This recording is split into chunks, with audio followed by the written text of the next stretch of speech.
Ma Rossella, dunque il nesso tra criminalità e estrema destra c'era ieri, c'è oggi, nulla di nuovo. Quello che è cambiato è che rispetto al passato, non so, io non vado più indietro degli anni 70, non solo perché sono del 72, ma anche perché farei fatica e andremo lunghi. Quello che è cambiato è che oggi anche qui questi legami non sono più come dire, sommersi, non sono più fiumi carsici come accadeva fino a qualche anno fa, ma sono, ahimè, legami manifesti di cui si ha traccia, che addirittura in alcuni casi non vengono nemmeno nascosti. Cito l'esempio, il caso a tutti voi noto di Massimo Carminati, detto il Ceccato, ex nuclei armati rivoluzionari, il quale attraverso soggetti, diciamo, della Roma nera si lega a quelli che sono i neofascisti di oggi, i fascisti del terzo millennio, una definizione loro, quindi non l'ho inventata io. Casa Pound si definisce il partito dei fascisti del terzo millennio. Poi dicono anche, apro e chiudo parentesi, sono meravigliosi perché riescono a dire che, dice, la guerra civile è finita 80 anni fa. Allora, è vero che noi siamo fascisti, dicono i sinceri democratici di Casa Pound, ma siccome appunto la guerra è finita da 80 anni fa, è bene guardare al futuro dell'Italia, al bene del paese, e convergere su un punto comune. Qual è il punto comune su cui, secondo i fascisti del terzo millennio, bisogna convergere? Indovinello, indovinello, la Costituzione. Che, piccolo dettaglio, la Costituzione è antifascista, come abbiamo detto prima, per definizione, perché è scritto in calce, ma secondo Simone Di Stefano, acrobaticamente, Casa Pound difende la Costituzione, i suoi valori. Quindi questa è una delle tante stranezze italiane, ma ormai insomma non mi meraviglio più di nulla, perché in questo paese accadono davvero cose da pianeti, cose lunari, ma che in realtà sono molto bene. Allora, dicevo, i nessi, i legami tra i fascisti di ieri, i mazzieri, gli squadristi che operavano negli anni in cui la lotta politica lasciava sulla strada dei corpi, e il fascismo 2.0. Definizione abusata, banale, ma che insomma rende bene l'idea. E i nessi tra la criminalità e il neofascismo sono certificati da indagini giudiziarie a sud, a nord e nel centro Italia. Ci sono ex vecchi arnesi fascisti che si sono riciclati e che oggi operano dietro le quinte dei gruppi di estrema destra. Ci sono ex latitanti, ne cito due, i più importanti, Roberto Fiore e Gabriele Adinolfi, fondatori di Terza Posizione, che qualche giorno fa, altra cosa meravigliosa che accade in Italia, si trovano a Bologna, fanno una conferenza stampa per raccontare la pista neotrozista che starebbe dietro la strage di Bologna. Questo accade nel silenzio generale, nel senso che nessun giornale ne ha dato conto. Fiore e Adinolfi, plurilatitanti, uno in Inghilterra, l'altro in Francia, rientrano in Italia quando i capi di imputazione a loro carico, che non erano aver attraversato la strada col rosso, banda armata, associazione sovversiva, tornano in Italia quando i reati sono prescritti, e quindi uno fonda Forza Nuova, Roberto Fiore. Gabriele Adinolfi non va ai giardinetti con i nipotini o con un bel libro, ma è tra i cofondatori nonché ideologi di Casa Pound. E questi due signori, che qualche giorno fa su Twitter mi hanno dedicato delle manifestazioni anche loro d'affetto e di stima, dandomi della faccia da culo, dicendo che sono un visionario, che mi sfidano a duello non so dove, sono sul piazzale di qualche stadio, in qualche...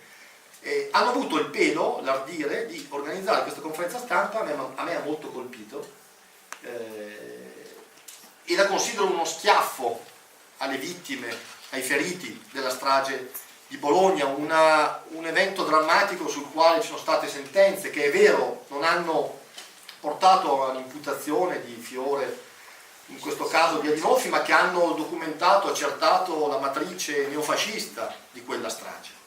Allora, vedere questi due soggetti, uno peraltro Fiore, a capo di un partito che in questi anni è stato coinvolto non soltanto in indagini su reati politici, ma truffe finanziarie, reati legati non alla propaganda e all'attività politica, ma ad altre sfere, ad altri interessi, ad altri business. Vedere questi due soggetti riaffacciarsi sulla scena in modo così sprezzante della storia anche giudiziaria del nostro paese mi ha fatto un certo effetto. E la saldatura la trovi anche a Milano, la trovi, ma so che sarà una delle prossime domande, nelle curve ultra. Non te la faccio fuori, tranquillo. No, vai. Tanto poi mi tirano fuori delle slide meravigliose sulle curve del Milan, dell'Inter, del Real Madrid. Non toccarmi l'Atalanta perché su quello non E la saldatura la trovi anche a Milano, in provincia di Milano, la trovi a Quartoggiaro, alla Barona, la trovi in quei quartieri dove la manovalanza dell'estrema destra proviene direttamente da clan legati alle famiglie calabresi, e anche qui ci sono indagini che lo hanno accertato. Il legame lo trovi, mi viene in mente il recente caso Battisti, no? Con questi due splendidi ministri che vanno, uno col giubbotto della polizia, l'altro in giacca e cravatta, ma poi il giorno dopo ha rimediato, si è messo anche lui il giubbino della polizia penitenziaria perché non voleva essere da meno, ministro della giustizia, buona fede, che vanno a autocelebrarsi accogliendo Battisti, il cui arresto ovviamente è stato accolto con favore da tutti coloro i quali rispettano il codice penale del nostro paese, ma io ho ricordato ad un appuntamento pubblico, dico, pensiamo anche a quanti latitanti, a quanti ex terroristi, scusate, di estrema destra siano ancora in giro a spasso per il mondo, dal Giappone all'Inghilterra. Io la scorsa settimana ero a Londra a presentare Nazi Italia e all'Istituto di Cultura Italiano mi raccontavano, dice, guarda, qua ci sono almeno 3 ex terroristi neri che di fatto allora trovarono riparo a Londra, come anche Roberto Fiore, e che oggi vivono tranquillamente lì, lavorano anche con alcune amministrazioni, con alcuni importanti enti. Allora, questo fenomeno della criminalità ha 2 livelli. C'è un livello che ha a che fare con la strada, la teppaglia, le curve ultra, i capi ultra, lo spaccio di cocaina, il traffico della prostituzione. Devo dire, questa specificità spagnola, diciamo, in Italia non è ancora stata documentata, ma ci arriveremo certamente. Ma per esempio lo spaccio di sostanze stupefacenti, che in molte curve diventa una fonte di approvvigionamento, di finanziamento importante, è in mano dei capi bastone, che non sono solo capi ultra, ma sono anche leader o comunque esponenti di spicco di alcuni partiti politici in ambito ovviamente locale. Allora io penso che questo sia uno degli aspetti, non il più evidente. Da che mondo è mondo, diciamo, l'estremismo politico si salda con il crimine comune, con la criminalità di strada, con la criminalità più strutturata, e quindi penso appunto al fatto, ecco, cito un esempio, l'ultimo, e poi ti do il microfono. Settimana scorsa è stato arrestato dalla DDA di Catanzaro Nicola Gratteri, credo che qualcuno di voi, capo della procura di Catanzaro, uno dei massimi esperti in Italia, direi forse il massimo esperto del contrasto, della lotta contro l''ndrangheta. La DDA di Catanzaro ha arrestato 25 persone. Tra questi 25 mandati di cattura ce n'era uno che riguardava Jordan Vito Bosco. Chi è costui? Giorno Vito Bosco è stato uno dei fondatori, nonché leader, del gruppo Blood and Honor. Blood and Honor, sangue e onore, era il motto della gioventù hitleriana.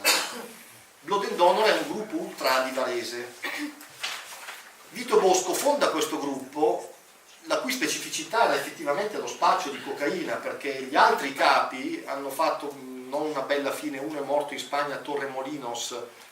Peraltro poi io su questo punto mi piacerebbe confrontarmi un attimo con Miguel, perché la storia del neofascismo recente in Italia racconta anche di latitanze in Spagna di militanti neofascisti sconosciuti ai più.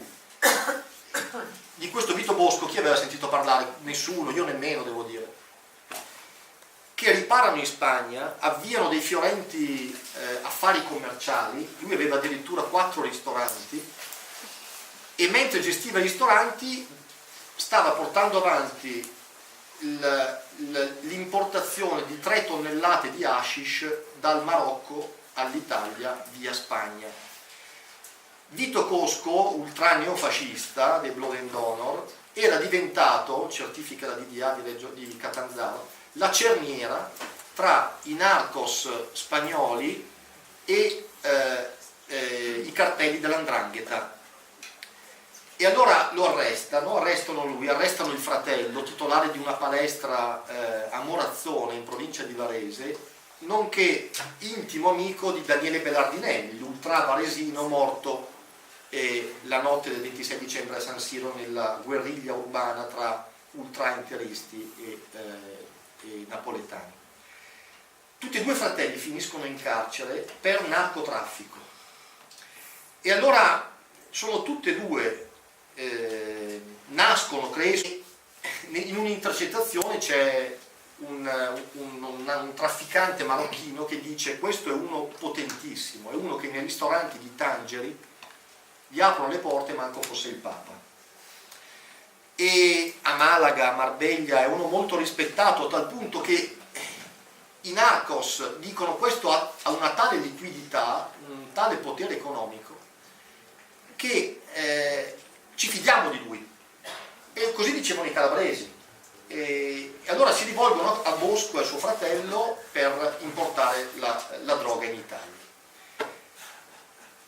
È uno dei tanti esempi, uno degli ultimi che la cronaca racconta. Allora ci sono casi, prima abbiamo parlato di Carminati, e si potrebbe fare aprire 1000 altri rivoli. Mi viene in mente la figura di Maurizio Boccacci, ex già leader di milizia a Roma, una delle formazioni antisemite più estremiste che ci sono in Italia, che non si è perso un'udienza del processo di Mafia Capitale, perché si presentava tra il pubblico per sostenere Massimo Carminati, che dal supercarcere di Parma faceva il saluto romano, filmato dalle telecamere, era ovviamente presente al processo, faceva il saluto romano definendosi orgogliosamente fascista, l'ex NAR Carminati, e Boccacci era tra il pubblico insieme ad altre decine di camerati nell'aula del processo per sostenere il camerata Carminati. Quindi ecco i 2 livelli: il livello basso, la strada, la violenza, le curve, e il livello alto, la criminalità raffinata, quella che si vantava al telefono di avere le mani su Roma. Dice: siamo noi padroni di Roma, si vantava Carminati e i suoi sgherri neofascisti, che poi insomma hanno iniziato a fare affari d'oro, ma quella è un'altra storia. Che poi assomiglia molto alle strategie mafiose di espansione, ma anche all'organizzazione, cioè non è molto, molto diversa. Assolutamente, su questo poi io volevo... Così in senso classico. Assolutamente, il nesso peraltro con le modalità della mafia, poi lo ritrovi anche, questo è un altro punto che sono importanti, io provo a raccontarlo nel libro, nelle modalità con cui oggi i gruppi neofascisti costruiscono consenso.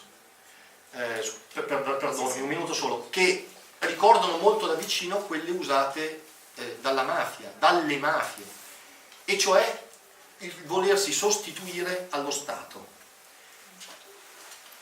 Nelle zone, periferie, diciamo nelle aree urbane e non, dove vivere è più complicato, dove c'è più povertà, dove magari non hai una casa, dove magari non hai un lavoro, dove magari non sai dove mandare i tuoi figli a Carnevale o alla Befana, allora ti fai, come dire, convincere dagli animatori di Casa Pound che stanno in strada e che truccati da clown, da pagliacci fanno giocare i bambini alla Magliana, a Primavalle, a Torbella Monaca, e poi alla fine gli danno una calza della Befana con sopra, con i dolcetti dentro e sopra il simbolo della tartaruga di Casa Pound. Questo rientra nelle iniziative sociali dei fascisti del terzo millennio. Ma dicevo, sostituirsi allo Stato, farsi Stato. In quelle zone dove lo Stato è meno presente, o arriva in ritardo, o non arriva proprio, dove le domande legittime della popolazione sulla sicurezza, sul welfare, sul cibo, sul mangiare, rimangono inevase, i neofascisti lì arrivano a coprire dei vuoti, a mio avviso lasciati colpevolmente anche dalla sinistra, anche dalla Chiesa. Pensate che i pacchi alimentari qualche anno fa li distribuiva un'associazione di sinistra, li distribuiva la Chiesa. Sto banalizzando ovviamente, ma insomma per capirci. Oggi lì ci sono i neofascisti. I pacchi alimentari oggi li distribuiscono Casa Pound, Forza Nuova, Lealtà Azione, il Veneto Fronte Skinhead. Allora, farsi Stato da una parte con queste politiche sociali, l'assistenzialismo di strada, dire hai bisogno, ci sono io, dall'altra il tema della sicurezza, che non è né di destra né di sinistra, non dovrebbe essere né di destra né di sinistra. Sentirsi al sicuro nel luogo dove si vive è un diritto di tutti, legittimo. In quelle zone dove c'è una percezione di insicurezza, luoghi magari degradati, quartieri dove la criminalità, poi ovviamente nella narrazione dell'estrema destra, la criminalità è uguale a immigrazione, così come nel 1938, quando furono emanate le leggi razziali, nella narrazione del partito nazionale fascista i bollettini della cronaca nera erano pieni di nomi di ebrei, perché il criminale era ebreo. Oggi il criminale è immigrato. Allora, insomma, non devo spiegarvi nulla, lì la sicurezza viene appaltata dai gruppi di estrema destra che fanno le ronde nelle spiagge, sui treni, sulle metropolitane, nei parcheggi, vorrebbero sostituirsi alle forze dell'ordine. Allora, da una parte il welfare, l'assistenzialismo sociale di strada, il volontariato, dall'altra la sicurezza. Su questi due temi, che sono tipicamente mafiosi, perché pensate un po' alla mafia nei terreni dove governa, dove domina, dove ha consenso. Dice non ti senti sicuro, ci sono dei ladri, ci penso io, rivolgiti a me. Hai bisogno di lavoro?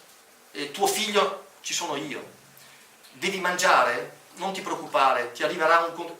Allora, ecco l'analogia, no? Tra le organizzazioni mafiose strutturate e i gruppi di estrema destra che, diciamo, non sono ascrivibili alla criminalità organizzata, ma utilizzano le stesse modalità per riuscire a bucare, a sfondare in quelle zone dove, ripeto, la vita è più complicata.